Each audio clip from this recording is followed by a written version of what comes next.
Good evening and welcome back to my channel. I am the Loyal Hufflepuff, and tonight is Christmas Eve.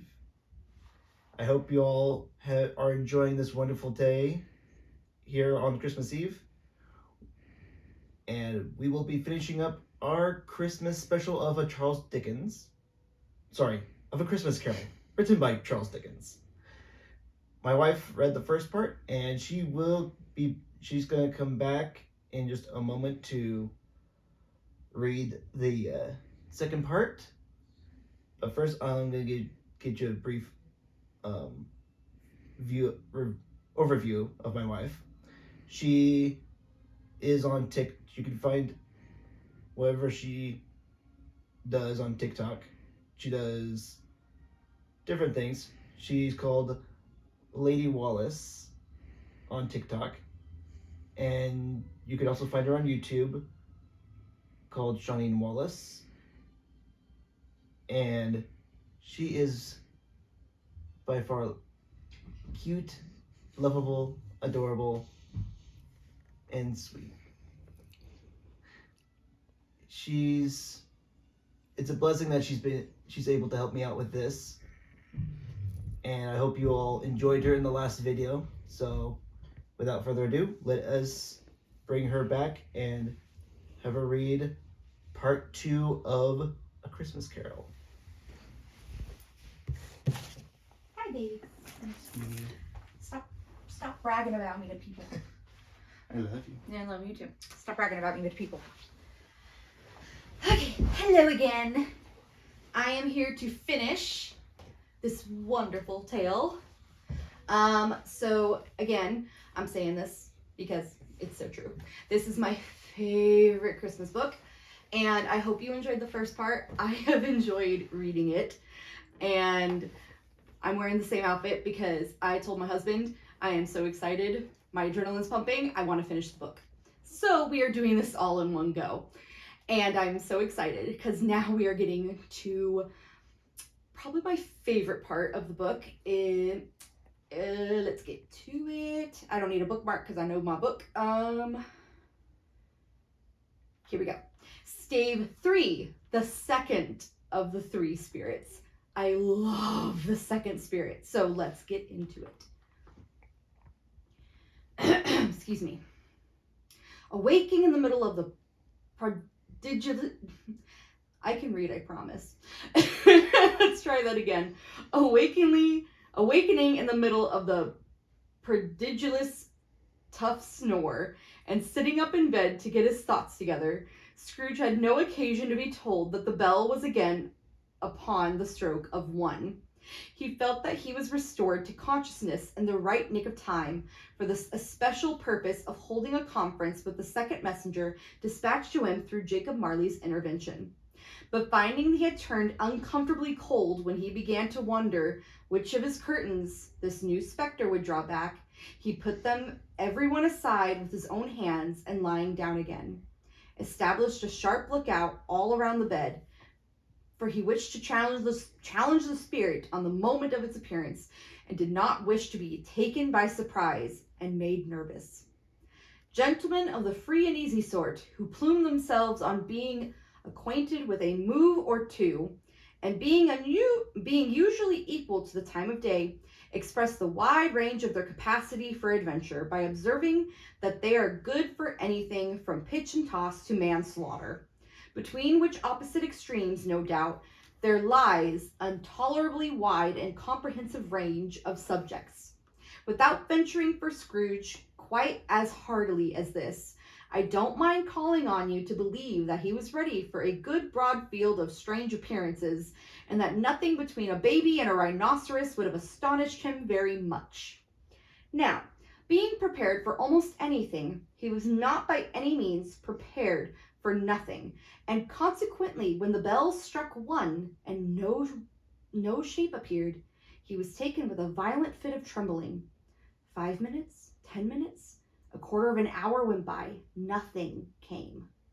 All of this time he lay upon his bed, the very core and center of a blaze of ruddy lights, which streamed upon it when the clock proclaimed the hour, and which, being only light, was more alarming than a dozen ghosts, as he was powerless to make out what it meant, or would be at, and was sometimes apprehensive that he might be, at that very moment, an interesting case of spontaneous combustion, without having the consolation of knowing it. At last, however, he began to think, as you or I would have thought at first, for it is always the person not in the predicament who knows what ought to have been done in it, and would have unquestionably have done it too. At last, I say, he began to think that the source and the secret of this ghostly light might be in the adjoining room, from whence, on further tracing it, it seemed to shine. This idea taking full possession of his mind, he got up softly and shuffled in his slippers to the door. The moment Scrooge's hand was on the lock, a strange voice called him by his name and bade him enter. He obeyed. It was his own room, there was no doubt about that, but it had undergone a surprising transformation. The walls and ceilings were so hung with living green that it looked a perfect grove, from every part of which bright gleaming berries glistened. The crisp leaves of holly, mistletoe, and ivy reflected back the light, as if so many little mirrors had been scattered there, and such a mighty blaze went roaring up the chimney, as that dull petrification of the hearth had never known in Scrooge's time, or Marley's, or for many, many a winter season gone. Heaped up on the floor to form a kind of throne, were turkeys, geese, game, poultry, brawn, great joints of meat, sucking pigs, long wreaths of sausages, mince pies, plum puddings, barrels of oysters, red-hot chestnuts, cherry-cheeked apples, juicy oranges, luscious pears, immense 12 cakes, and seething bowls of punch that made the chamber dim with their delicious steam.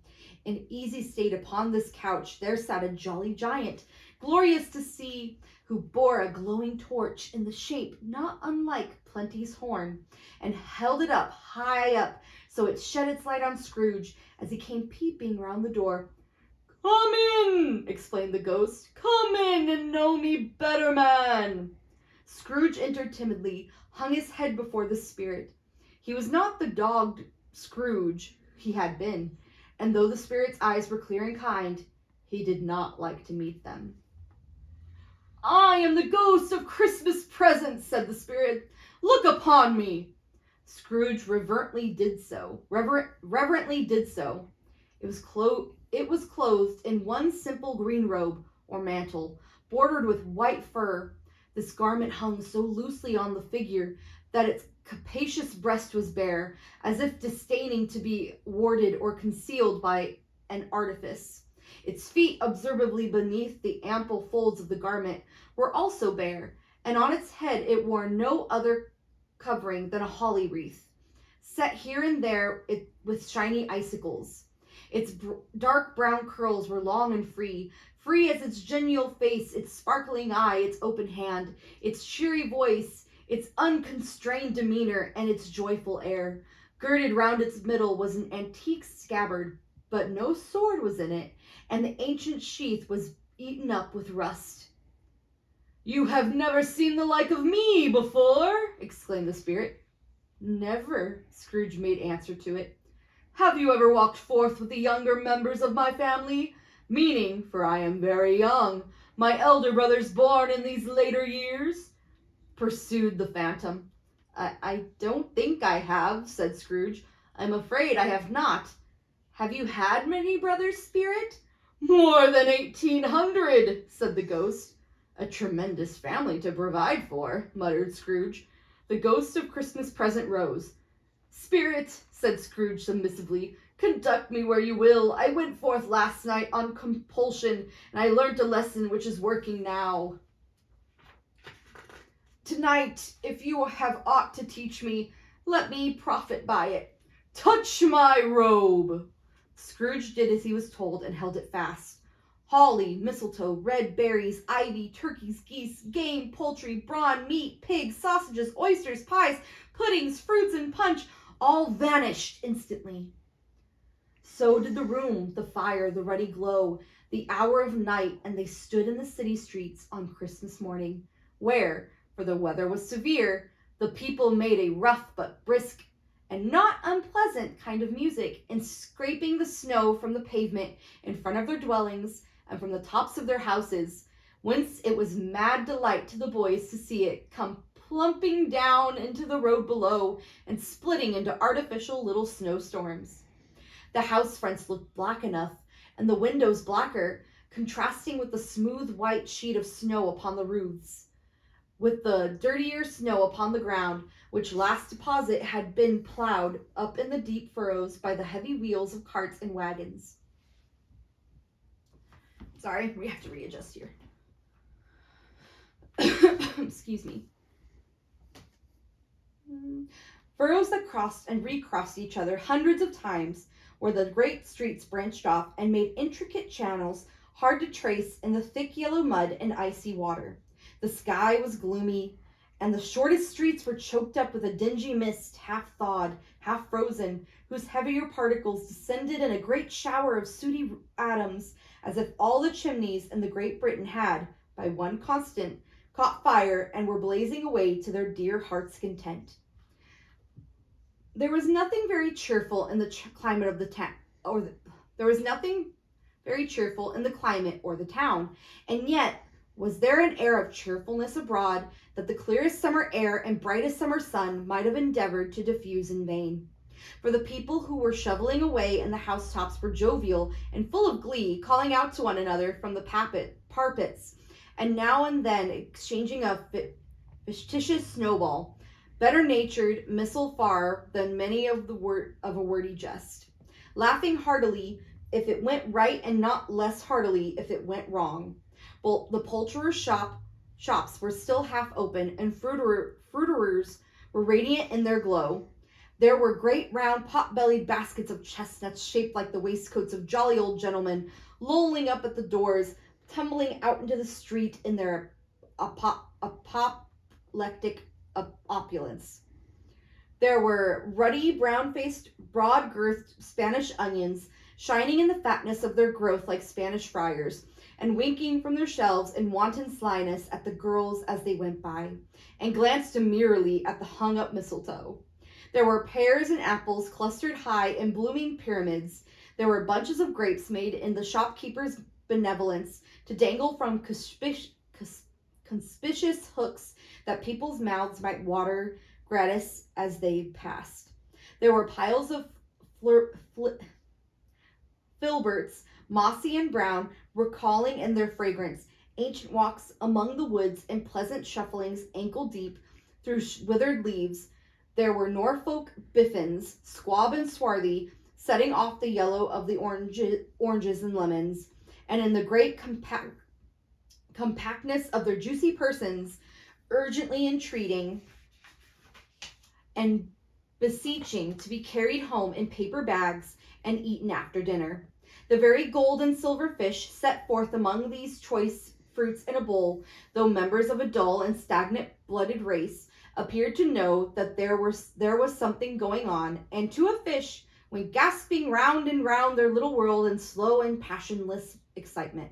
The grocers nearly closed, with perhaps 2 shutters down or 1, but through those gaps such glimpses. It was not alone that the scales descending on the counter made a merry sound, or that twine in the roller parted company so briskly, so that the canisters were rattled up and down like juggling tricks, or even that the blended scents of tea and coffee were so grateful to the nose, or even that the raisins were so plentiful and rare, and the almonds so extremely white, the sticks of cinnamon so long and straight, the other spices so delicious, the candied fruits so caked and spotted with molten sugar as to make the coldest lookers on feel faint and subsequently bilious. Nor was it that the figs were moist and pulpy, or that the French plums blushed in a modest tartness from their highly decorated boxes, or that everything was good to eat and in its Christmas dress. But the customers were all so hurried and so eager in the hopeful promise of the day that they tumbled up against each other at the door, crashing their wicker baskets wildly, and left their purchases upon the counter, and came running back to fetch them, and committed hundreds of the like mistakes in the best humor possible. While the grocer and his people were so frank and fresh that the polished hearts with which they fastened their aprons behind might have been their own, were worn outside for general inspection and for Christmas daws to peck at if they chose. But soon the steeples called good people all to church and chapel, and away they came, flocking through the streets in their best clothes, with their gayest faces, and at the same time there emerged from scores of by-streets, lanes, and nameless turnings, innumerable people carrying their dinners to the baker shops. The sight of those poor revelers appeared to interest the spirit very much, for he stood with Scrooge beside him in a baker's doorway, and taking off the covers as their bearers passed, sprinkled incense on their dinners from his torch. And it was a very uncommon kind of torch, for once or twice when there were angry words between some dinner carriers who had jostled each other, he shed a few drops of water on them from it, and their good humor was restored directly. For they said it was a shame to quarrel upon Christmas Day, and so it was. God love it, so it was. In time the bells ceased, and the bakers were shut up, and yet there was a genial shadowing forth of all these dinners and the progress of their cooking, in the thawed blotch of wet above each other's baker's oven, where the pavement smoked as if its stones were cooking too. Is there a peculiar flavor in what you sprinkle from your torch? Asked Scrooge. There is, my own. Would it apply to any kind of dinner on this day? Asked Scrooge. To any kindly given to a poor one most. Why to a poor one most? Asked Scrooge. Because it needs it most. Spirit, said Scrooge after a moment's thought, I wonder you, of all the beings in the many worlds about us, should desire to cramp these people's opportunities of innocent enjoyment. I, cried the spirit, you would deprive them of their means of dining every seventh day, often the only day on which they can be said to dine at all, said Scrooge. Wouldn't you? I, cried the spirit. You seek to close those places on the seventh day, said Scrooge, and it comes to the same thing. I seek, exclaimed the spirit. Forgive me if I am wrong. It has been done in your name, or at least in that of your family, said Scrooge. There are some upon this earth of yours, returned the spirit, who lay claim to know us, and who do their deeds of passion, pride, ill will, hatred, envy, bigotry, and selfishness in our name, who are as strange to us and all our kith and kin as if they have never lived. Remember that, and charge their doings on themselves, not us. Scrooge promised that he would, and they went on, invisible, as they had been before, into the suburbs of the town. It was a remarkable quality of the ghost, which Scrooge had observed at the baker's, that notwithstanding his gigantic size, he could accommodate himself to any place with ease, and that he stood beneath a low roof quite as gracefully and like a supernatural creature as it was possible. He could have done it in any lofty hall. And perhaps it was the pleasure the good spirit had in showing off this power of his, or else it was his own kind, generous, hearty nature, and his sympathy with all poor men, that led him straight to Scrooge's clerks. For there he went, and took Scrooge with him, holding to his robe, and on the threshold of the door the spirit smiled and stopped to bless Bob Cratchit's dwelling with the sprinkling of his torch. Think of that! Bob had but 15 bob a week himself. He pocketed on Saturdays but 15 copies of his Christian name, and yet the ghost of Christmas present blessed his 4-roomed house. Then uprose Mrs. Cratchit, Cratchit's wife, dressed out but poorly in a twice-turned gown, but brave in ribbons, which are cheap and make a goodly show for sixpence. And she laid the cloth, assisted by Belinda Cratchit, second of her daughters, also brave in ribbons, while Master Peter Cratchit plunged a fork into the saucepan of potatoes, and getting the corners of his monstrous shirt collar, Bob's private property, conferred upon his son an heir in honor of the day, into his mouth, rejoiced to find himself so gallantly attired, and yearned to show his linen in the fashionable parks. And now 2 smaller Cratchits, boy and girl, came tearing in, screaming that outside the baker's they had smelt the goose and known it was their own. Basking in luxurious thoughts of sage and onion, these young Cratchits danced about the table and exalted Master Peter Cratchit to the skies, while he, not proud, although his collars nearly choked him, blew the fire, until the slow potatoes bubbling up knocked loudly at the saucepan lid to be let out and peeled. "What has ever got your precious father, then," said Mrs. Cratchit, "and your brother, Tiny Tim? And Martha warn't as late last Christmas Day by half an hour." "Here's Martha, mother," said a girl, appearing as she spoke. "Here's Martha, mother," cried the 2 young Cratchits. "Hooray! There's such a goose, Martha!" "Why, bless your heart alive, my dear, how late you are," said Mrs. Cratchit, kissing her a dozen times and taking off her shawl and bonnet for her with officious zeal. "We'd a deal of work to finish up last night," replied the girl, "and had to clear away this morning, mother."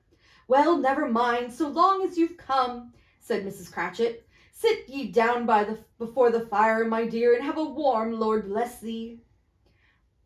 "No, no, there's father coming," cried the 2 young Cratchits, who were everywhere at once. "Hide, Martha, hide!"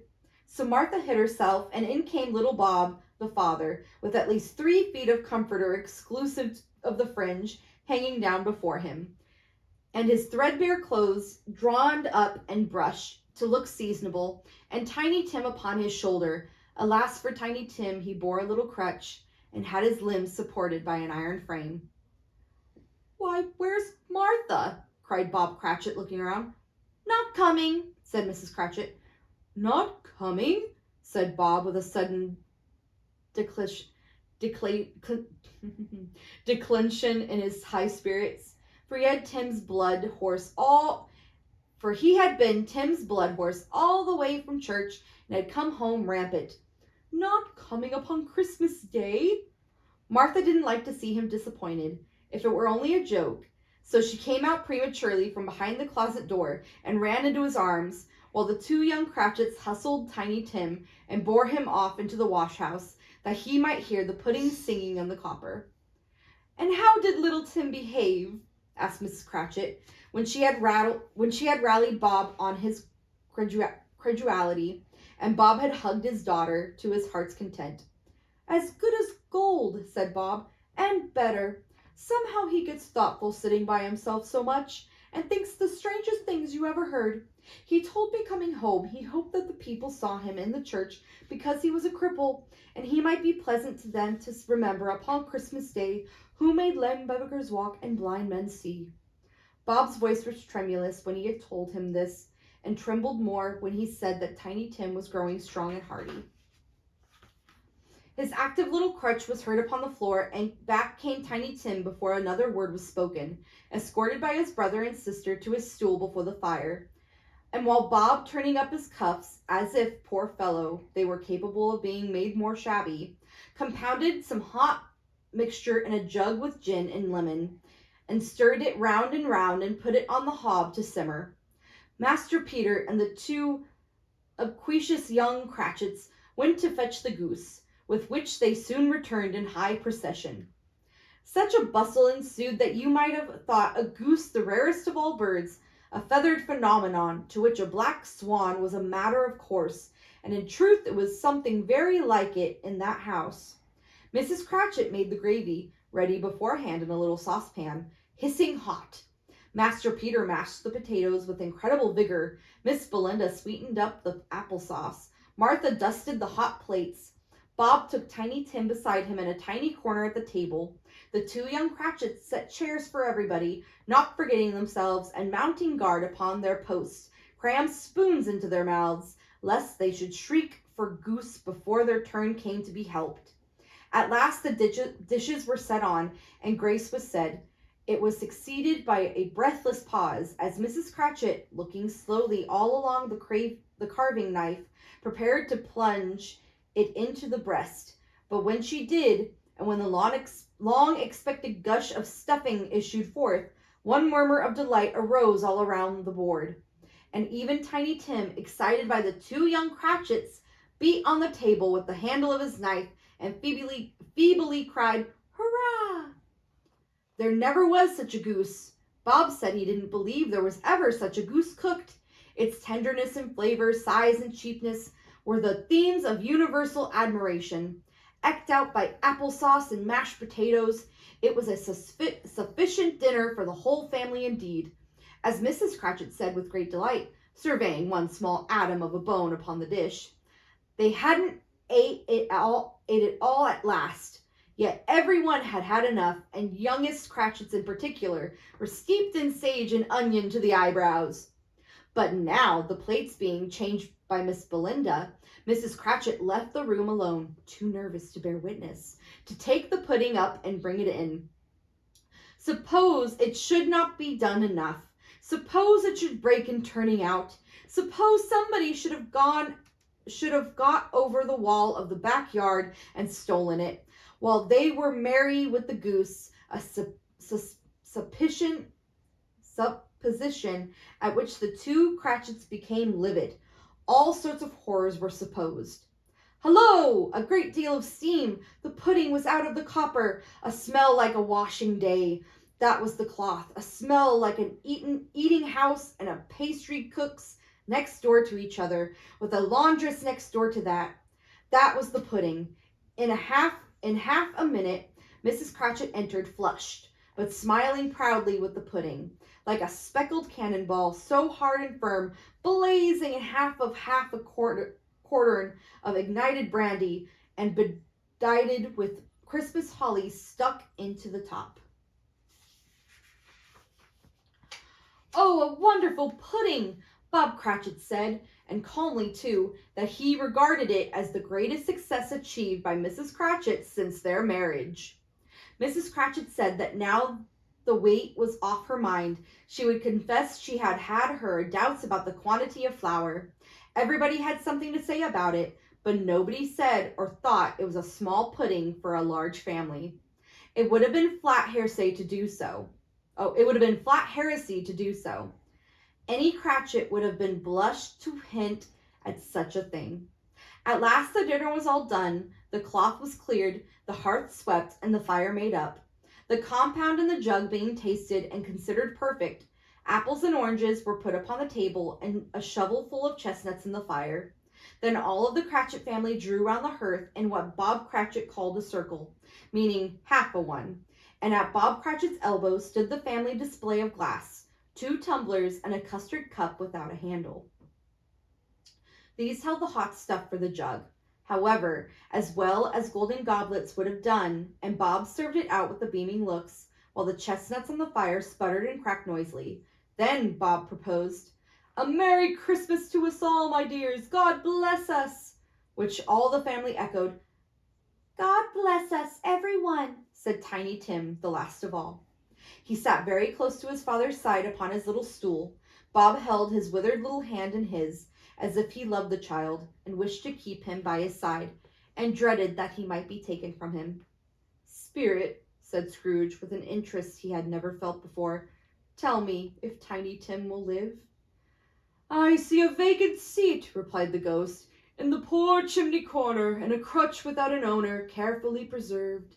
If these shadows remain unaltered by the future, the child will die." "No, no," said Scrooge. "Oh, no, kind spirit, say he will be spared." "If these shadows remain unaltered by the future, none other of my race," returned the ghost, "will find him here. What then? If he would like to die, he better do it and decrease the surplus population." Scrooge hung his head to hear his own words quoted by the spirit, and was overcome with penance and grief. "Man," said the ghost, "if man you be in heart, Not adamant, forbear that wicked cant until you have discovered what the surplus is and where it is. Will you decide what men shall live, what men shall die? It may be that in the sight of heaven you are more worthless and less fit to live than millions like this poor child. O God, to hear the insect on the leaf pronouncing on the too much life among his hungry brothers in the dust. Scrooge bent before the ghost's rebuke, and trembling cast his eyes upon the ground. But he raised them speedily on hearing his own name. Mr. Scrooge, said Bob, I give you Mr. Scrooge, the founder of the feast. The founder of the feast, indeed, cried Mrs. Cratchit, reddening. I wish I had him here. I'd give him a piece of my mind to feast upon, and I hope he'd have a good appetite for it. My dear, said Bob, the children, Christmas Day. It should be Christmas Day, I'm sure, said she, on which one drinks the health of such an odious, stingy, hard, unfeeling man as Mr. Scrooge. You know he is, Robert. No one knows him. Nobody knows it better than you, poor fellow. My dear, was Bob's mild answer. Christmas Day. I'll drink his health for your sake and the day's, said Mrs. Cratchit. Not for his. Long life to him, a Merry Christmas and a Happy New Year. He'll be very merry and very happy, I have no doubt. The children drank the toast after her. It was the first of the proceedings which had no heartiness. Tiny Tim drank it last of all, but he didn't care 2 pence for it. Scrooge was the ogre of the family. The mention of his name cast a dark shadow on the party, which was not dispelled for full 5 minutes. After it had passed away, they were 10 times merrier than before, from the mere relief of Scrooge, the baleful, being done with. Bob Cratchit told them how he had a situation in his eye for Master Peter, which would bring in, if obtained, full 5 and 6 pence weekly. The 2 young Cratchits laughed tremendously at the idea of Peter's being a man of business, and Peter himself looked thoughtfully at the fire from between his collars, as if he were deliberating what particular investment he should favor when he came into the receipt of that bewildering income. Martha, who was a poor apprentice at a milliner's, then told them what kind of work she had to do, and how many hours she worked at a stretch, and how she meant to lie abed tomorrow morning for a good long rest. Tomorrow being a holiday, she passed at home. Also, she had seen a countess and a lord some days before, and how the lord was much about as tall as Peter, at which Peter pulled up his collar so high that you couldn't have seen his head if he had been there. All this time the chestnuts in the jug went round, and by they had a song about a lost child traveling in the snow, from Tiny Tim, who had a plaintive little voice and sang it very well indeed. There was nothing of high mark in this. They were not a handsome family. They were not well dressed. Their shoes were far from being waterproof. Their clothes were scanty. Peter might have known, and very likely did, the inside of a pawnbroker's. But they were happy, grateful, pleased with one another, and contented with the time when they faded, and looked happier yet in the bright sprinkling of the spirit's torch at parting. Scrooge had his eye upon them, and especially on Tiny Tim, until the last. By this time it was getting dark and snowing pretty heavily, and as Scrooge and the spirit went along the streets, the brightness of the roaring fires in kitchens, parlors, and all sorts of rooms was wonderful. Here the flickering of the blaze showed preparations for a cozy dinner with hot plates baking through and through before the fire, and deep red curtains ready to be drawn to shut out cold and darkness. All the children of the house were running out into the snow to meet their married sisters, brothers, cousins, uncles, aunts, and be the first to greet them. Here again were shadows on the windows blind of guests assembling, and there were a group of handsome girls, all hooded and fur-booted, and all chattering at once, tripped lightly off to some near neighbor's house, where woe upon the single man who saw them enter. Artful witches, well they knew it in a glow.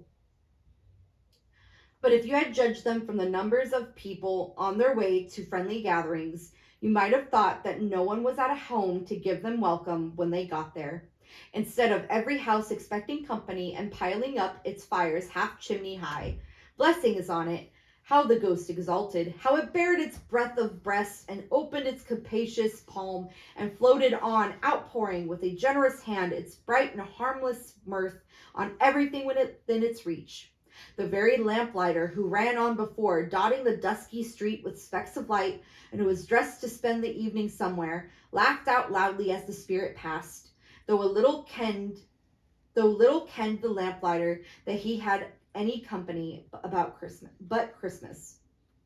And now, without a word of warning from the ghost, they stood upon a bleak and desert moor, where monstrous masses of rude stone were cast about, as though it were a burial place of giants, and water spread itself wheresoever it listed, or would have done so, but for the frost that held its prisoner, and nothing grew but moss and furze, and coarse rank grass. Down in the west the setting sun had left a streak of fiery red, which glared upon the desolation for an instant, like a sullen eye, and frowning lower, lower yet, was lower in the thick gloom of darkest night.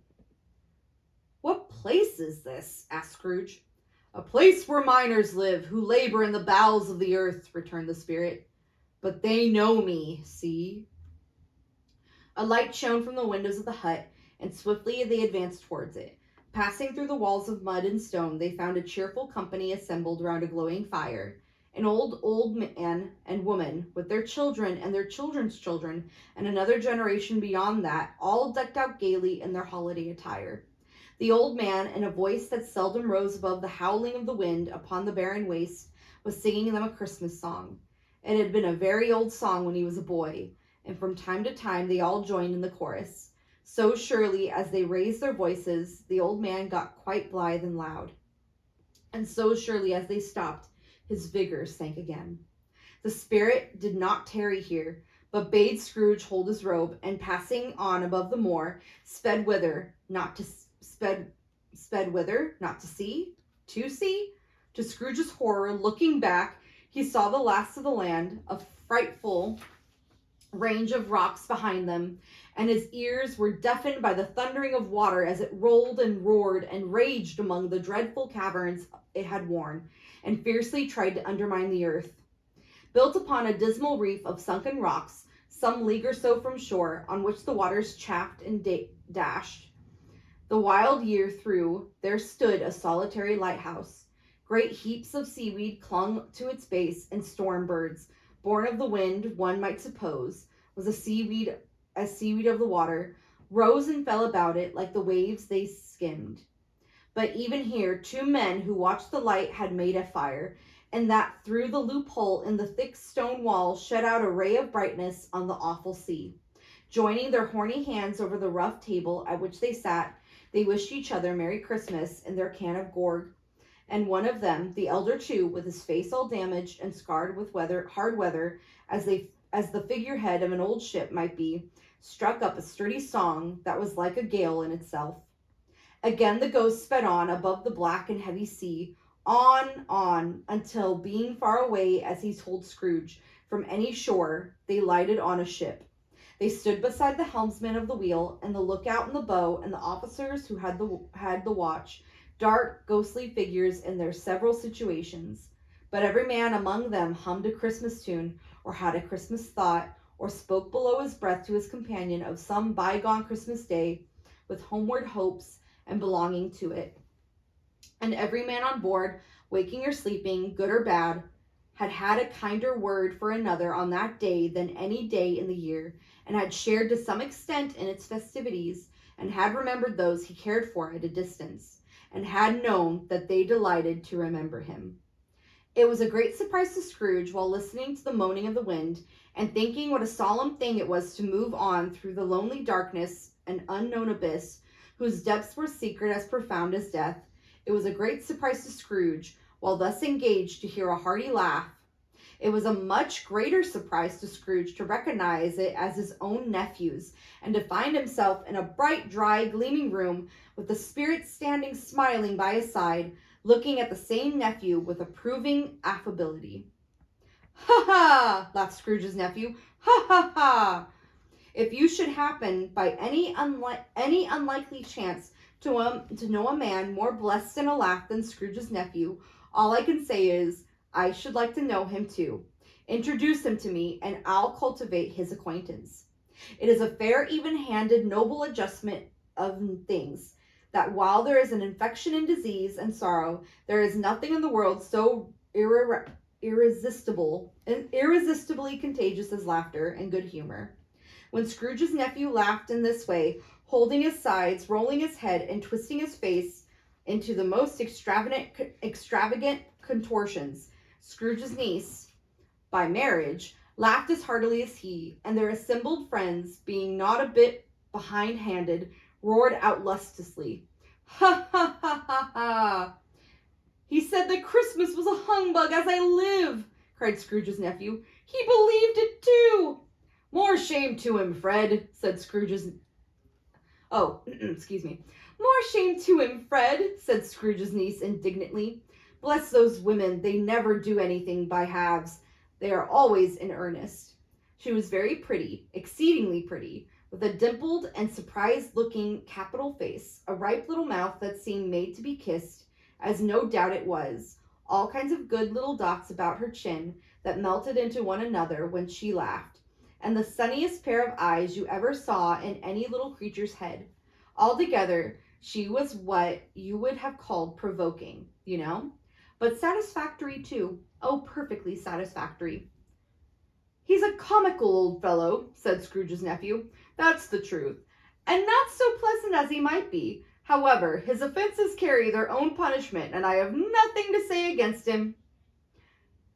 "I'm sure he's very rich, Fred," hinted Scrooge's niece. "At least you always tell me so." "What of that, my dear?" said Scrooge's nephew. "His wealth is of no use to him. He don't do any good with it. He don't make himself comfortable with it. He hasn't the satisfaction of thinking that he has ever going to benefit us with it." "I have no patience with him," observed Scrooge's niece. Scrooge's niece's sisters and all the other ladies expressed the same opinion. "Oh, I have," said Scrooge's nephew.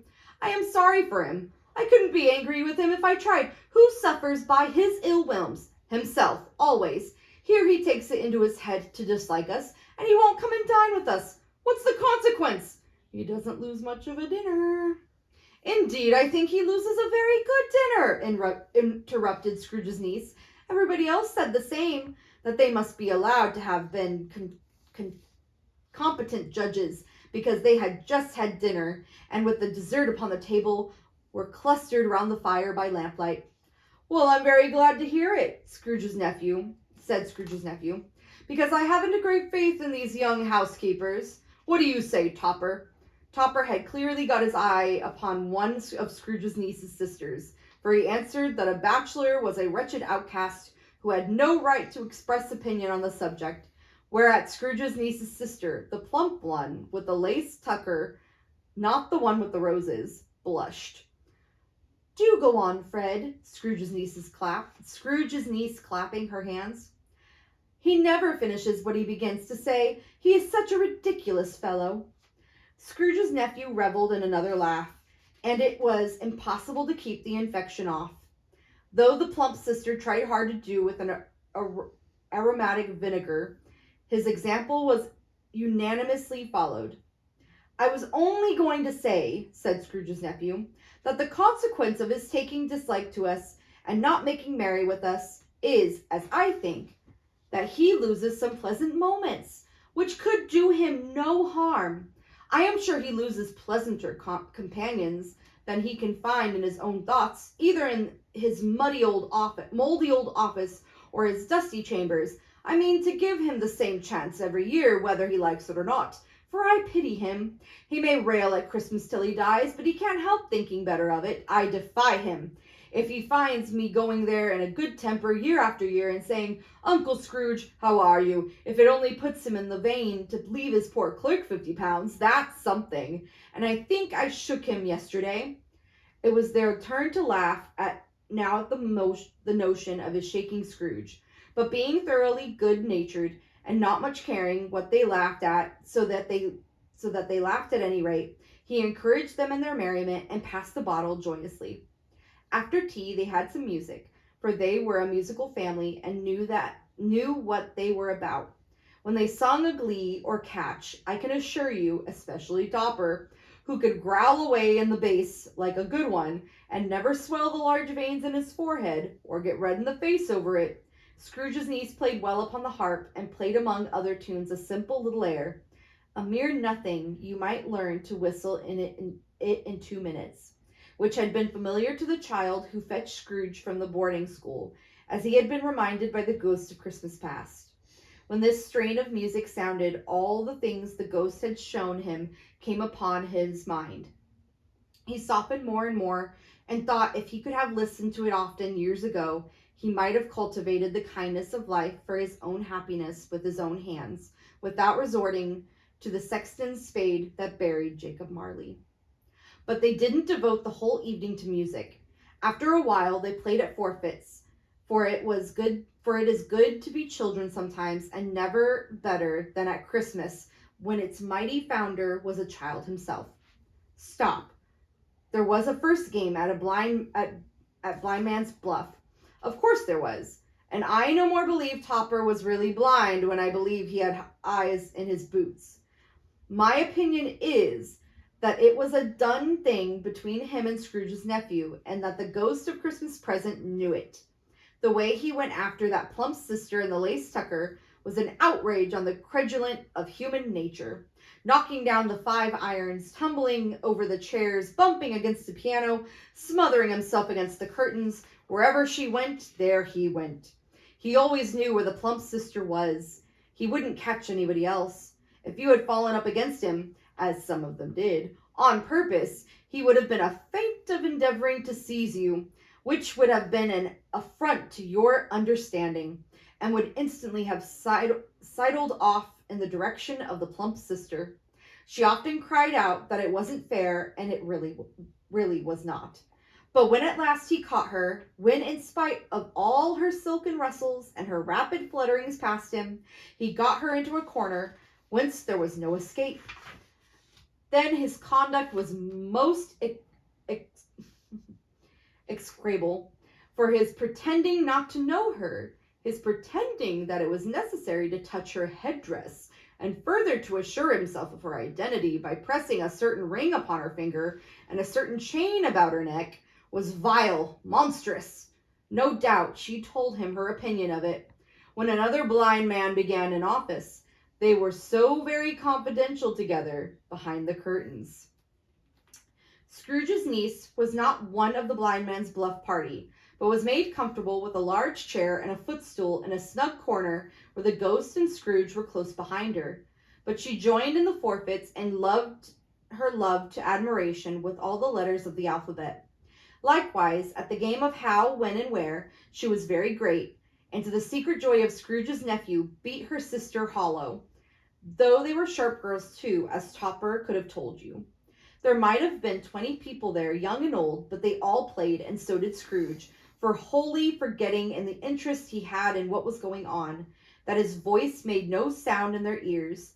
He sometimes came out with his guess quite loud, and very often guessed quite right too, for the sharpest needle, best Whitechapel, warranted not to cut in the eye, was not sharper than Scrooge, blunt as he took it in his head to be. The ghost was greatly pleased to find him in this mood, and looked upon him with such favor, that he begged like a boy to be allowed to stay until the guests departed. But this the spirit said could not be done. "Here is a new game," said Scrooge. "1 half-hour, spirit, only one." It was a game called Yes and No, where Scrooge's nephew had to think of something, and the rest must find out what. He only answering in their questions yes or no, as the case was. The brisk fire of the questioning to which he was exposed elicited from him that he was thinking of an animal, a live animal, rather a disagreeable animal, a savage animal, an animal that growled and grunted sometimes, and talked sometimes, and lived in London, and walked about the streets, and wasn't made a show of, and wasn't led by anybody, and didn't live in a menagerie, and was never killed in a market, and was not a horse, or an ass, or a cow, or a bull, or a tiger, or a dog, or a pig, or a cat, or a bear. At every fresh question that was put to him, his nephew burst into a fresh roar of laughter, and was so inexpressibly tickled that he was obliged to get up off the sofa and stamp. At last the plump sister, falling into a similar state, cried out, "I have found it out! I know what it is, Fred! I know what it is!" "What is it?" cried Fred. "It's your Uncle Scrooge!" Which it certainly was. Admiration was the universal sentiment, though some object that the reply to it, "Is it a bear?" ought to have been yes. Inasmuch as an answer in the negative was sufficient to have diverted their thoughts from Mr. Scrooge, supposing they had ever had any tendency that way. "He has given us plenty of merriment, I am sure," said Fred, "and it would be ungrateful not to drink to his health. Here is a glass of mulled wine ready to our hand at the moment I say, 'Uncle Scrooge!'" "Well, Uncle Scrooge," they cried. "A Merry Christmas and a Happy New Year to the old man, whatever he is," said Scrooge's nephew. "He wouldn't take it from me, but he may have it nevertheless. Uncle Scrooge!" Uncle Scrooge had imperceptibly become so gay and light of heart that he would have pledged the unconscious company in return, and thanked them in an unaudible speech, if the ghosts had given him time. But the whole scene passed off in the breath of the last word spoken by his nephew, and he and the spirit were again upon their travels. Much they say, and far they went, and many homes they visited, but always with a happy end. The spirits stood beside sick beds, and they were cheerful. On foreign lands they were close at home. By struggling men, and they were patient in their greater hope. By poverty, and it was rich. In almshouse, hospital, and jail, in misery's every refuge, where vain man in his little brief authority had not made fast the door and barred the spirit out, he left his blessing and taught Scrooge his precepts. It was a long night, if it were only a night, but Scrooge had his doubts of this, because the Christmas holidays appeared to be condensed into the space of time they passed together. It was strange, true, that while Scrooge remained unaltered in his outward form, the ghost grew older, clearly older. Scrooge had observed this change, but never spoke of it until they left a children's 12th night party, when, looking at the spirit as they stood together in an open place, he noticed that his hair was gray. "Are spirits' lives so short?" said Scrooge. "My life upon this globe is very brief," replied the ghost. "It ends tonight." "Tonight!" cried Scrooge. "Tonight at midnight. Hark! The time is drawing near." The chimes were ringing the 11:15 at that moment. "Forgive me if I'm not justified in what I ask," said Scrooge, looking intently at the spirit's robe, "but I see something strange and not belonging to yourself protruding from your skirts. Is it a foot or a claw?" "It might be a claw, for the flesh there is upon it." As the spirit sorrowful reply, "Look here."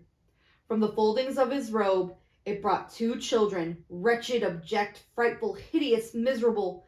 They knelt down at his feet, clung upon the outside of this garment. "Oh, man, look here! Look down here!" exclaimed the ghost. There were a boy and a girl, yellow, meager, ragged, scowling, wolfish, but prostrate too, in their humility. Where graceful youth should have filled their features out, and touched them with its freshest tints, a stale and shriveled hand, like that of age, had pinched and twisted them and pulled them into shreds. Where angels might have sat enthroned, devils lurked and glared out menacing. No change, no degradation, no perversion of humanity in any grade. Through all the mysteries of wonderful creation has monsters half so horrible and dread. Scrooge started back appalled. Having them shown to him this way, he tried to say they were fine children, but the words choked themselves, rather than be parties to a lie of such enormous magnitude. Spirit, are they yours? Scrooge could say no more. They are man's, said the spirit, looking down upon them, and they cling to me, appealing from their fathers. This boy is ignorance, this girl is want. Beware them both, and all their degree, but most of all beware this boy, for on his brow I see that written which is doom. Unless the writing be erased, deny it, cried the spirit, stretching out his hand towards the city. Slander those who tell it ye. Admit it for your factitious purposes, and make it worse, and bide the end. Have they no refuge or resource? Cried Scrooge. Are there no prisons? Said the spirit, turning on him for the last time with his own words. Are there no workhouses? The bells struck 12. Scrooge looked about him for the ghost and saw it not. As the last stroke ceased to vibrate, he remembered the prediction of old Jacob Marley, and lifting up his eyes, beheld a solemn phantom, draped and hooded, coming like a mist along the ground toward him. And that is the end of that stave. And now we are at stave 4, the last of the spirits. I love this book. Okay. The phantom slowly, gravely, silently approached. When it came near him, Scrooge bent down upon his knee, for in the very air through which this spirit moved, it seemed to scatter in gloom mystery. It was shrouded in a deep black garment, which concealed its head, its face, its form, and left nothing of it visible, save one outstretched hand. But for this it would have been difficult to detach its figure from the night and separate it from the darkness by which it was surrounded. He felt that it was tall and stately when it came beside him, and that its mysterious presence filled him with a solemn dread. He knew no more, for the spirit neither spoke nor moved. I am in the presence of the ghost of Christmas yet to come, said Scrooge. The spirit answered not, but pointed out onward with his hand. You are about to show me the shadows of things that have not happened, but will happen in the time before us, Scrooge pursued. Is that so, spirit? The upper portion of the garment was so contracted for an instant in its folds, as if the spirit had inclined its head. That was the only answer he received. Although well used to ghostly company by this time, Scrooge feared the silent shape so much that his legs trembled beneath him, and he found that he could hardly stand when he prepared to follow it. The spirit paused a moment, as observing his condition, giving him time to recover. But Scrooge was all the worse for this. It thrilled him with a vague, uncertain horror to know that behind the dusky shroud there were ghostly eyes intently fixed upon him, while he, though he stretched his own to the utmost, could see nothing but a spectral hand and one great heap of black. Ghost of the future, he exclaimed, I fear you more than any spectre I have seen. But as I know your purpose is to do me good, and as I hope to live to be another man from what I was, I am prepared to bear you company and do it with a thankful heart. Will you not speak to me? It gave no reply. The hand was pointed straight before them. Lead on, said Scrooge. Lead on. The night is waning fast, and it is precious time to me, I know. Lead on, spirit. The phantom moved away as it had come towards him. Scrooge followed in its shadows of its dress, which bore him up. He thought, and he carried him along. They scarcely seemed to enter the city, for the city rather seemed to spring up about them and encompass them of its own act. But there they were, in the heart of it, on change amongst the merchants, who hurried up and down, chinked the money in their pockets, and conversed in groups, and looked at their watches, trifled thoughtfully with their great gold seals, and so forth, as Scrooge had seen them often. The spirit stopped beside one little knot of businessmen, observing that the hand was pointed to them. Scrooge advanced to listen to their talk. "No," said the great fat man with a monstrous chin. "I don't know much about it either way. I only know he's dead." "When did he die?" inquired another. "Last night, I believe." "Why, what was the matter with him?" asked a third, taking a vast quantity of snuff out of the very large snuff box. "I thought he'd never die." "God knows," said the first man with a yawn. "What has he done with his money?" asked a red-faced gentleman with a pendulous excrescence on the end of his nose. It shook like the gills of a turkey cock. "I haven't heard," said the man with the large chin, yawning again. "Left it to his company, perhaps." "He hasn't left it to me, that's all I know." This pleasantry was received with a general laugh. It's likely to be a cheap funeral," said the same speaker, "for upon my life I don't know of anybody to go to it. Suppose we make up a party and volunteer." "I don't mind going if lunch is provided," observed the gentleman with the exorcist on his nose. "But I must be fed if I make one." Another laugh. "Well, I'm most disinterested among you after all," said the first speaker, "for I never wear black gloves and I never eat lunch. But I'll offer it to go, if anybody else will. When I come to think of it, I'm not sure if I wasn't his most particular friend, for we used to stop and speak whenever we met. Bye-bye." Speakers and listeners strolled away, mixed with other groups. Scrooge knew the men and looked towards the spirit for an explanation. The phantom glided on into a street. Its finger pointed to two persons meeting. Scrooge listened again, thinking that the explanation might lie here. He knew these men, also, perfectly.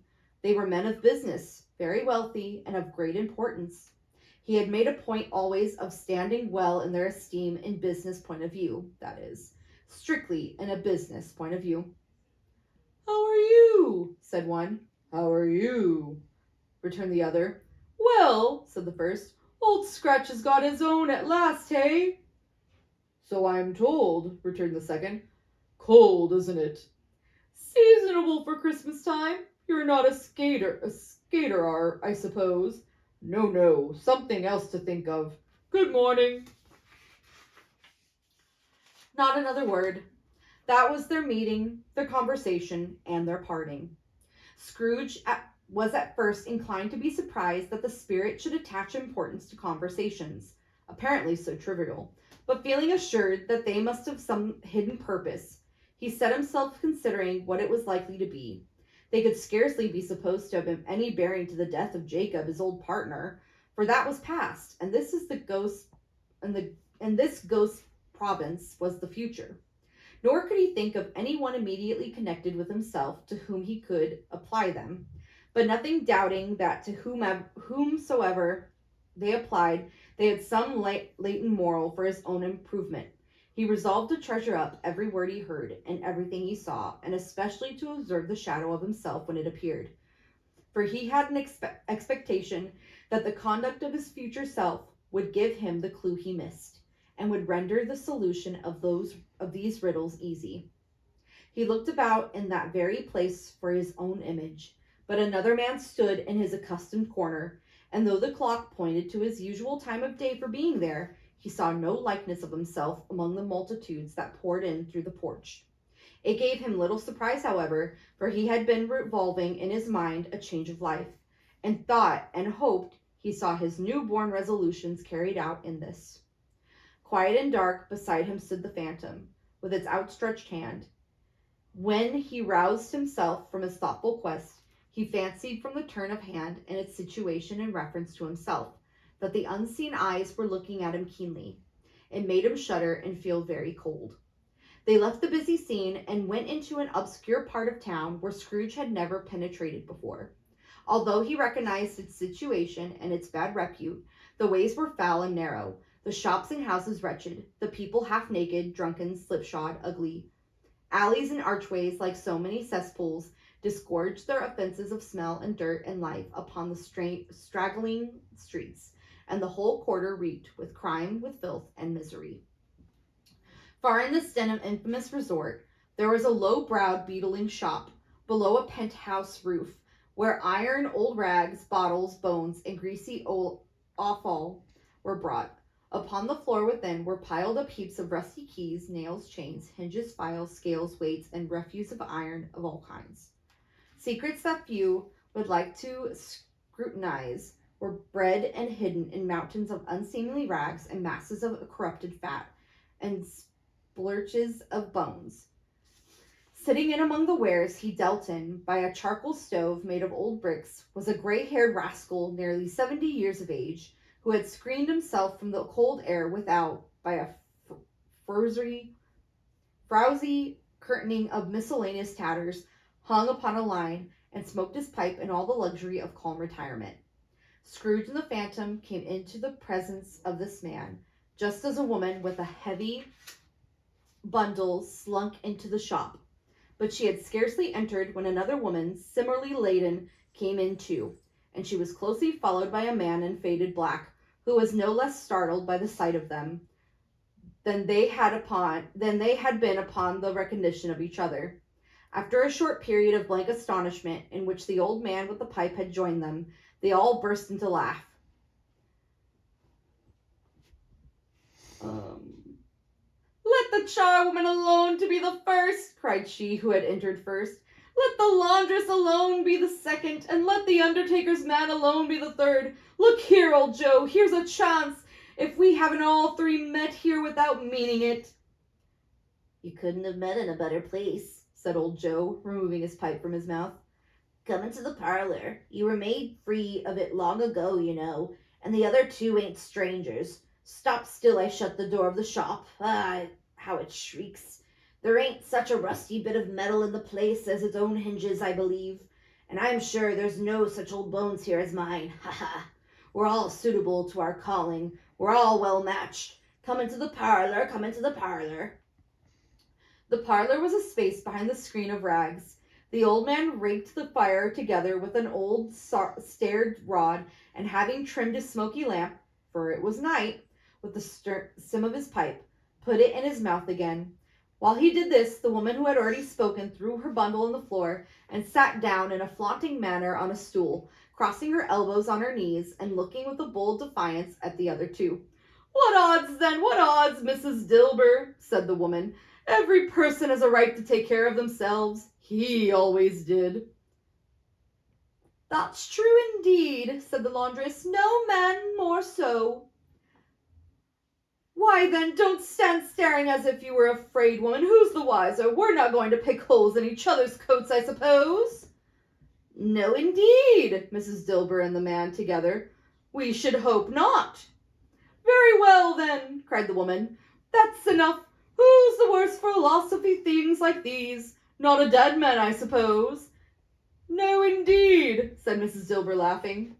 If he wanted to keep him after he was dead, a wicked old screw, pursued the woman, why wasn't he natural in his lifetime? If he had been, he'd have somebody to look after him when he was struck with death, instead of lying, gasping out his last there alone by himself.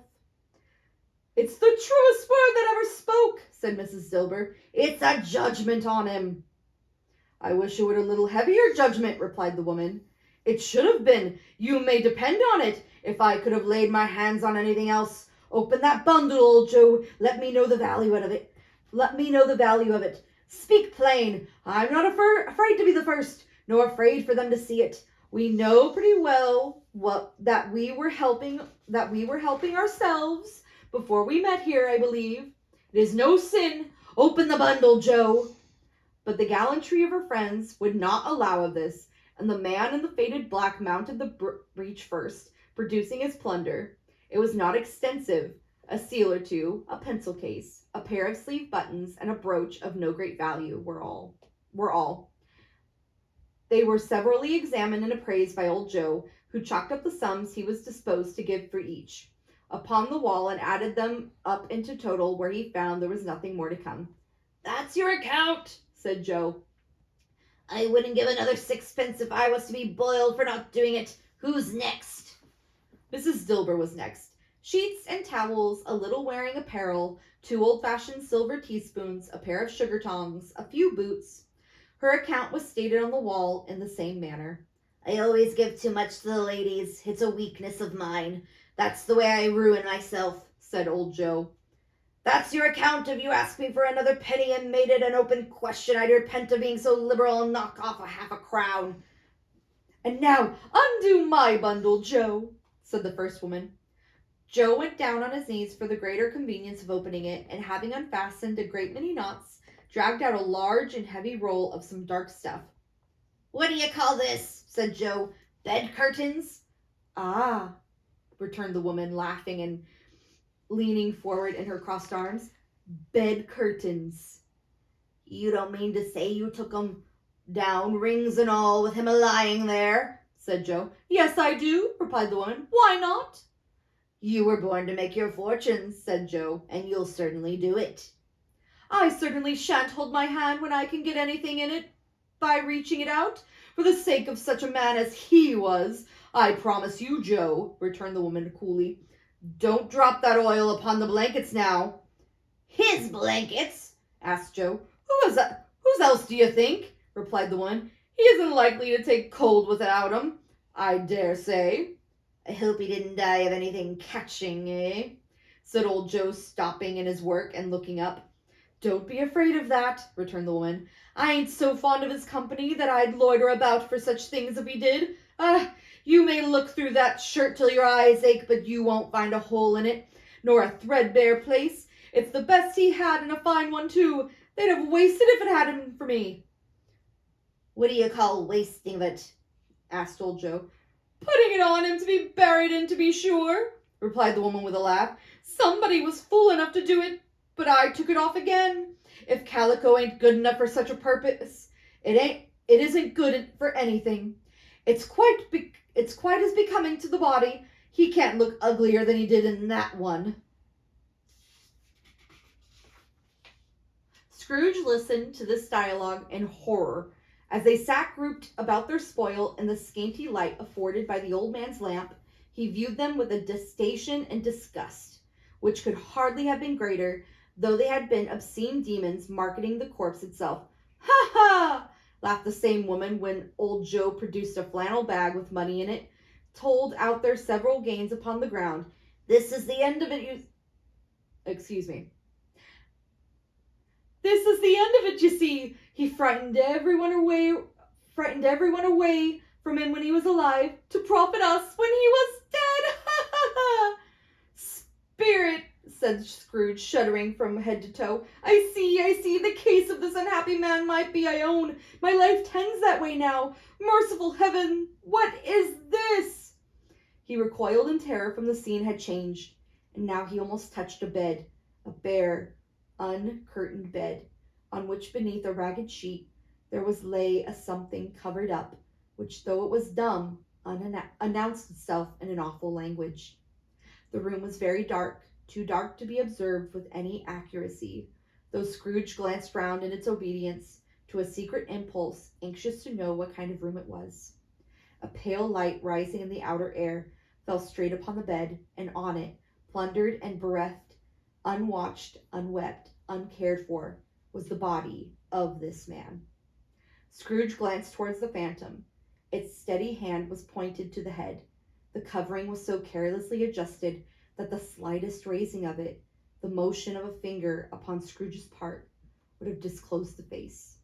He thought of it, felt how easy it would be to do, and longed to do it, but had no more power to withdraw the veil than to dismiss the spectre at his side. O cold, cold, rigid, dreadful death, set up thine altar here, and dress it with such terrors as thou hast at thy command. For this is thy dominion. Bout of the loved, revered, and honored head, thou canst not turn one hair to thy dread purposes, or make one feature odious. It is not that the hand is heavy and will fall down when released. It is not that the heart and pulse are still, but that the hand was open, generous, and true. The brave heart warm and tender, and the pulse a man's. Strike, shadow, strike, and see his good deeds springing from the wound to sow the world with its life immortal. No voice pronounced these words in Scrooge's ears, and yet he heard them when he looked upon the bed. He thought, if this man could be raised up now, what would be his foremost thoughts? Avarice, hard-dealing, griping cares, they have brought him to a rich end, truly. He lay in a dark, empty house, with not a man, a woman, or a child to say that he was kind to me in this or that, and for the memory of one kind word, I will be kind to him. A cat was tearing at the door, and there was a sound of gnawing rats beneath the hearthstone. What they wanted in the room of death, and why they were so restless and disturbed, Scrooge did not dare to think. "Spirit," he said, "this is a fearful place. In leaving it, I shall not leave its lesson. Trust me, let's go." Still the ghost pointed with an unmoved finger to the head. "I understand you," Scrooge returned, "and I would do it if I could, but I have not the power, Spirit. I have not the power." Again it seemed to look upon him. If there is any person in the town who feels emotion caused by this man's death," said Scrooge, quite agonized, "show that person to me, Spirit, I beseech you." The phantom spread its dark robe before him for a moment, like a wing, and withdrawing it, revealed a room by daylight, where a mother and her children were. She was expecting someone with anxious eagerness, for she walked up and down the room, started at every sound, looked out from the window, glanced at the clock, tried, but in vain, to work with her needle, and could hardly bear the voices of the children in their play. At length the long-expected knock was heard. She hurried to the door and met her husband, a man whose face was careworn and depressed, though he was young. There was a remarkable expression in it now, a kind of serious delight in which he felt ashamed, in which he struggled to repress. He sat down to the dinner that had been hoarding for him by the fire, and when she asked him faintly what news, which was not until after a long silence, he appeared embarrassed how to answer. "Is it good," she said, "or bad?" To help him. "Bad," he answered. "We are quite ruined?" "No, there is hope yet, Caroline." "If he relents," she said, amazed. There is nothing is past hope, if such a miracle has happened." "He is past relenting," said her husband. "He is dead." She was a mild and patient creature if her face spoke truth, but she was thankful in her soul to hear it, and she said so with clasped hands. She prayed forgiveness the next moment and was sorry, but the first was the emotion of her heart. "What the half-drunken woman whom I told you of last night said to me, when I tried to see him and obtained a week's delay, and what I thought was a mere excuse to avoid me, turns out to have been quite true. He was not only very ill, but dying then. To whom will our debt be transferred?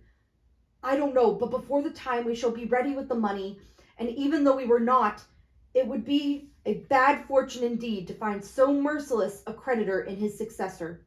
We may sleep tonight with light hearts, Caroline." Yes, soften it as they would, their hearts were lighter. The children's faces, hushed and clustered round to hear what they so little understood, were brighter, and it was a happier house for this man's death. The only emotion that the ghost could show him, caused by the event, was one of pleasure.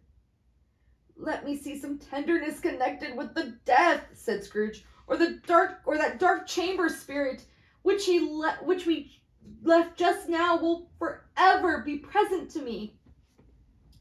The ghost conducted him through several streets familiar to his feet, and as they went along, Scrooge looked here and there to find himself, but nowhere was he to be seen. They entered poor Bob Cratchit's house, the dwelling he had visited before, and found the mother and the children seated round the fire. Quiet, very quiet. The noisy little Cratchits were as still as statues in one corner, and sat up looking at Peter, who had a book before him. The mother and her daughters were engaged in sewing, but surely they were very quiet. "And he took a child, and he set him in the midst of them." Where had Scrooge heard those words? He had not dreamed them. The boy must have read them out. as he and the spirit crossed the threshold. Why did he not go on? The mother laid her work upon the table and put her hand up to her face. The color hurts my eyes, she said. The color? Oh, poor Tiny Tim. They're better now, said Cratchit's wife. It makes them weak by candlelight, and I wouldn't show weak eyes to your father when he comes home for the world. It must be near his time. Past it, rather, Peter answered, shutting up his book. But I think he's walked a little slower than he used to these past few evenings, Mother. They were very quiet again. At last she said, and in a steady, cheerful voice that only faltered once, I have known him to walk with Tiny Tim upon his shoulders very fast indeed. And so have I, cried Peter, often. And so have I, exclaimed another. So had all. But he was very light to carry, she resumed, intent upon her work. And his father loved him so that it was no trouble. Ah, and there is your father at the door. She hurried out to meet him, and little Bob in his comforter, he had need of it, poor fellow, came in. His tea was ready for him in the hob, and they all tried who should help him to it most. Then the young two Cratchits got up upon his knees and laid each child a little cheek against his face, as they said, Don't mind it, father. Don't be grieved. Bob was very cheerful with them, and spoke pleasantly to all the family. He looked at the work upon the table and praised the industry and speed of Mrs. Cratchit and the girls. They would have been done long before Sunday, he said. Sunday. You went today then, Robert? Said his wife. Yes, my dear, returned Bob. I wish you could have gone. It would have done you good to see how green the place it is. And you'll see it often. I promised him I would walk there on Sunday. My little child, cried Bob. My little child. He broke down all at once. He couldn't help it. If he could have helped it, he and his child would have been farther apart perhaps than they were. He left the room and went upstairs into the room above, which was lighted cheerfully and hung with Christmas. There was a chair set close beside the child, and there were signs of someone having been there lately. Poor Bob sat down in it, and when he had thought a little and composed himself, he kissed the little face. He was so reconciled to what had happened, and went down again quite happy. They drew about the fire and talked, the girls and mother working still. Bob told them of the extraordinary kindness of Mr. Scrooge's nephew, whom he had scarcely seen but once, and who, meeting him in the street that day, and seeing that he looked just a little down, you know, Bob said, inquired, but what had happened to distress him. On which, Bob said, for he is the pleasantest spoken gentleman you have ever heard, I told him I am heartily sorry for it, Mr. Cratchit, he said, and heartily sorry for your good wife. By the by, how he ever knew that, I don't know. Knew what, my dear? Why, that you were a good wife, replied Bob. Everybody knows that, said Peter. Very well observed, my boy, cried Bob. I hope they do, heartily sorry, he said, for your good wife. If I can be of service to you in any way, he said, giving me his card, that's where I live. Pray come to me. No, now it wasn't, cried Bob, for the sake of anything he might be able to do for us, so much as for his kind way. It was quite delightful, and really seemed that if he had known our Tiny Tim and felt with us. I'm sure he's a good soul, said Mrs. Cratchit. You would be surer of it, my dear, returned Bob, if you saw and spoke to him. I shouldn't be at all surprised, mark what I say, if he got Peter a better situation. Only hear that, Peter, said Mrs. Cratchit. And then, cried one of the girls, Peter will be keeping company with someone and setting up for himself. Get along with you, retorted Peter, grinning. It's just as likely as not, said Bob. One of these days, though, there's plenty of time for that, my dear. But however and whenever we part from one another, I'm sure we shall none of us forget poor Tiny Tim, shall we? Or this first parting there was among us. Never, father, cried they all. And I know, said Bob, I know, my dears, that when we recollect how patient, and how mild he was, although he was a little child, we shall not quarrel easily among ourselves, and forget poor Tiny Tim in doing it. No, never, father, they all cried again. I am very happy, said little Bob. I am very happy. Mrs. Cratchit kissed him, his daughters kissed him, the 2 young Cratchits kissed him, and Peter himself shook hands. The spirit of Tiny Tim, thy childish essence was from God. Spectre, said Scrooge, something informs me that our parting moment is at hand.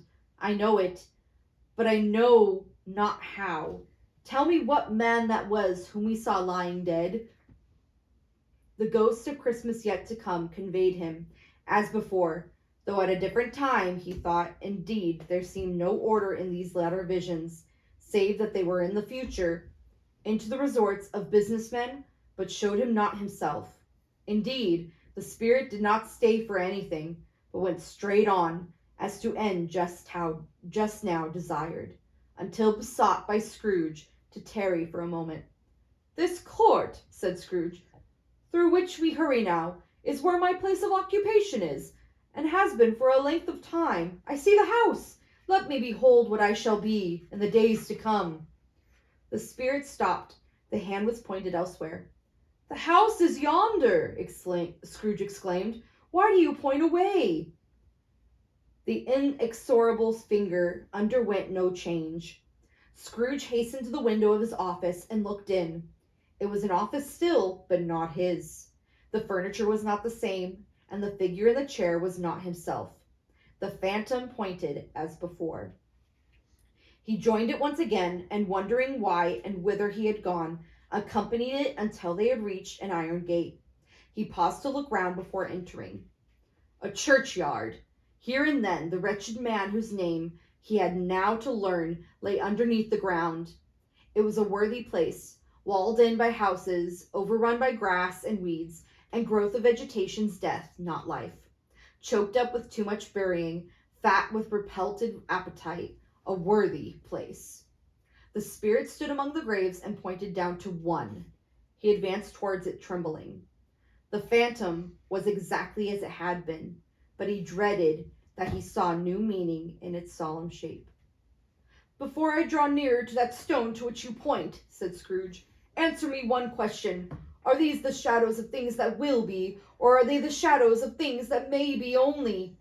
Still the ghost pointed downward to the grave by which it stood. Men's courses will foreshadow certain ends to which, if preserved in, they must lead, said Scrooge. But if the courses be departed from, the ends will change. Say it is thus with what you show me. The spirit was immovable as ever. Scrooge crept towards it, trembling as he went on, following the finger, read upon the stone of the neglected grave his own name, Ebenezer Scrooge. Am I that man who lay upon the bed? He cried upon his knees. The finger pointed from the grave to him and back again. No, spirit, oh no, no! The finger still was there. Spirit, he cried, tight clutching at its robe. Hear me, I am not the man I was. I will not be the man I must have been, but for this intercourse. Why show me this if I am past all hope? For the first time, the hand appeared to shake. Good spirit, he pursued, as down upon the ground he fell before it. Your nature intercedes for me and pities me. Assure me that I may change these shadows you have shown me by an altered life. The kind hand trembled. I will honor Christmas my heart and try to keep it all the year. I will live in the past, the present, and the future. The spirits of all three shall strive within me. I will not shut out the lessons they teach. Oh, tell me that I may sponge away the writing on the stone. In agony, he caught the spectral hand. It sought to free itself, but he was strong in his entreaty and detained it. The spirit, stronger yet, repulsed him. Holding up his hands in a last prayer to have his fate reversed, he saw an alteration in the phantom's hood and dress. It shrunk, collapsed, and dwindled down into a bedpost. And the last stave, the end of it. Yes, and the bedpost was his own. The bed was his own. The room was his own. Best and happiest of all, the time before him was his own to make amends in. I will live in the past, the present, and the future, Scrooge repeated as he scrambled out of bed. The spirits of all three shall strive within me. Oh, Jacob Marley, heaven and the Christmas time be praised for this. I say it on my knees, old Jacob, on my knees. He was so fluttered and so glowing with his good intentions that his broken voice could scarcely answer to his call. He had been sobbing violently in his conflict with the spirit, and his face was wet with tears. They are not torn down, cried Scrooge, folding one of his bed curtains in his arms. They are not torn down, rings and all. They are here. I am here. The shadows of all the things that would have been may be dispelled. They will be. I know they will. His hands were busy with his garments all his time, turning them inside out, putting them on upside down, tearing them, mislaying them, making them parties to every kind of extravagance. I don't know what to do, cried Scrooge, laughing and crying in the same breath, making a perfect lacoon of himself with his stockings. I'm as light as a feather. I am as happy as an angel. I'm as merry as a schoolboy. I am as giddy as a drunken man. Merry Christmas to everybody. A happy New Year to all the world. Hello there. Whoop, hello. He had frisked into the sitting room and was now standing there perfectly winded. There's the saucepan that the gruel was in, cried Scrooge, starting off again, going round the fireplace. There's the door by which the ghost of Jacob Marley entered. There's the corner where the ghost of Christmas present sat. There's the window where I saw the wandering spirits. It's all right. It's all true. It all happened. Ha ha ha. Really, for a man who had been out of practice for so many years, it was a splendid laugh, a most illustrious laugh, the father of a long, long line of brilliant laughs. I don't know what day of the month it is, said Scrooge. I don't know how long I've been among the spirits. I don't know anything. I'm quite a baby. Never mind, I don't care. I'd rather be a baby. Hello, whoop, hello there. He was checked in his transports by the churches ringing out the lustiest peals he had ever heard. Clang, clang, hammer, ding, dong, bell, bell, dong, ding, hammer, clang, clash. Oh, glorious, glorious. Running to the window, he opened it and put out his head. No fog, no mist, clear, bright, jovial, stirring, cold, cold, piping for the blood to dance into, golden sunlight, heavenly sky, sweet, fresh air, merry bells, oh, glorious, glorious! What's today? Cried Scrooge, calling down toward a boy in Sunday clothes who perhaps had loitered in to look about him. Eh? Returned the boy with the might of wonder. What's today, my fine fellow? Said Scrooge. Today? Replied the boy. Why, it's Christmas Day. It's Christmas Day, said Scrooge. I haven't missed it. The spirits have done it all in one night. They can do anything they like. Of course they can. Of course they can. Hello, my fine fellow. Hello, returned the boy. Do you know the poulterers in the next street, but one in the next street, but one at the corner? Scrooge inquired. I should hope I do, replied the lad. An intelligent boy, said Scrooge. A remarkable boy. Do you know whether they've sold the prize turkey that was hanging up there? Not the little prize turkey, the big one. What, the one as big as me? Returned the boy. What a delightful boy, said Scrooge. It's a pleasure to talk to him. Yes, my young buck. It's hanging there now, replied the boy. Is it? Said Scrooge. Go and buy it. Walker, explained the boy. No, said Scrooge. I'm in earnest. Go and buy it and tell him to bring it here that I may give them the direction where to take it. Come back with the man and I'll give you a shilling. Come back with him in less than 5 minutes and I'll give you half a crown. The boy was off like a shot. He must have had a steady hand at a trigger who could have got a shot off half so fast.